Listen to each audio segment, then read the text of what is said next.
Linear ice low-temperature chillers have a temperature control range from -150 degrees centigrade to -5 degrees centigrade, and are widely used in various petrochemical, medical, pharmaceutical, biochemical, freeze-drying, aerospace, and other industries.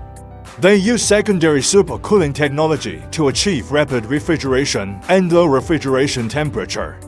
The evaporator uses a high-power plate heat exchanger with small size and high efficiency. The unit cooling water circuit uses an intermediate heat exchanger, which significantly improves the reliability and safety of the system.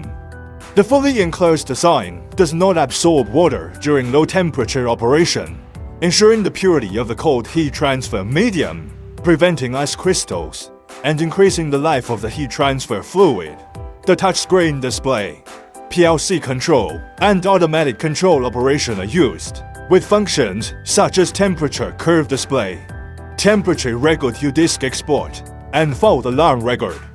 The large refrigeration capacity unit uses a semi-enclosed square compressor with an economizer to operate, and is combined with an electronic expansion valve for control to ensure that the equipment is efficient and energy-saving.